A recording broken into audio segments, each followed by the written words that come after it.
Assalamualaikum warahmatullahi wabarakatuh. Selamat malam.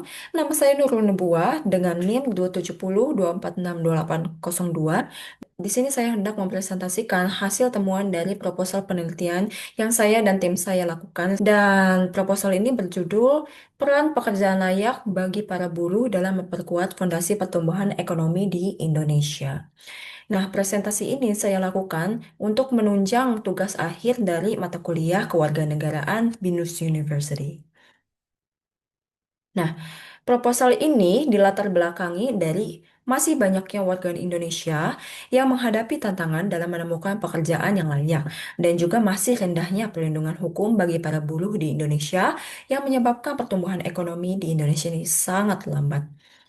Nah, dari latar belakang tersebut, kami merumuskan tiga masalah inti, yaitu tentang bagaimana kondisi pekerjaan layak bagi para buruh di Indonesia, dan yang kedua tentang upaya yang dilakukan untuk meningkatkan ketersediaan pekerjaan layak bagi para buruh di Indonesia, dan yang tiga, hubungan antara pertumbuhan ekonomi dan pekerjaan yang layak.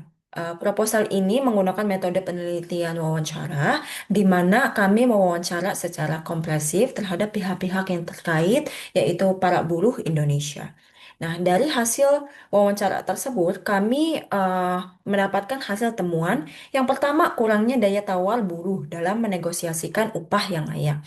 Jadi, masih banyak banget para buruh Indonesia yang tidak bisa menegosiasi kepada perusahaan tentang upah yang mereka dapatkan. Yang kedua, kurangnya penerapan pekerjaan layak di lapangan, walau sudah diakui dalam kebijakan nasional. Sebenarnya Indonesia ini sudah membuat peraturan perundang-undangan khusus buruh, tetapi di luar sana masih banyak sekali perusahaan-perusahaan yang tidak menerapkannya. Jadi masih adanya pelanggaran tentang hak pemberian BPJS, jam kerja yang berlebih, kurangnya APBD, dan lain-lain.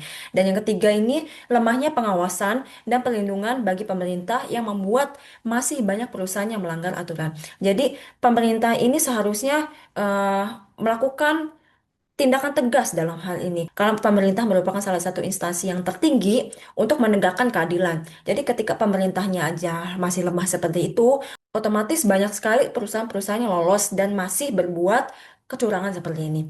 Dan yang keempat adalah praktik rekrutmen yang masih sangat mengutamakan aspek fisik seperti berat badan dan penampilan menarik dibandingkan skills. Nah, masih banyak sekali di Indonesia yang lebih mengesampingkan penampilan fisiknya seperti penampilan harus menarik, tinggi badan harus 170 cm dibandingkan skills yang calon kandidat punya. Dan yang kelima adalah rendahnya pekerjaan yang layak membuat daya beli masyarakat menurun.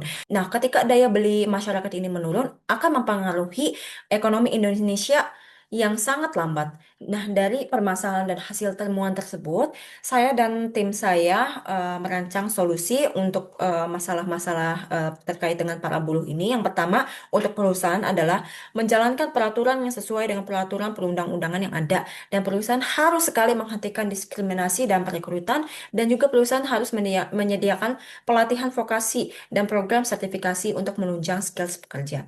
Dan untuk pemerintah sendiri, pemerintah ini harus tetap melakukan pengawasan yang ketat terhadap peraturan ketenaga kerjaan yang sudah dibuat dan memberikan sanksi terhadap perusahaan yang melanggarnya. Jadi pemerintah ini harus melek dan harus menindak dengan tegas bagi perusahaan yang melanggarnya.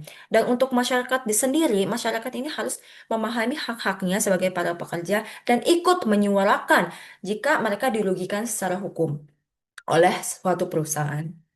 Dan kesimpulannya, inti dari permasalahan ini adalah masih banyaknya para buruh di Indonesia yang belum mendapatkan hak-haknya secara layak. Nah, hal ini disebabkan oleh dua faktor. Yang pertama ini kurangnya pengawasan dari pemerintah, sehingga perusahaan ini bisa saja melanggar ketentuan hukum tanpa konsekuensi yang tegas. Dan yang kedua, kesadaran masyarakat, khususnya untuk para buruh itu sendiri. Jadi mereka ini masih kurang dalam menyuarakan ketidakadilan yang mereka alami.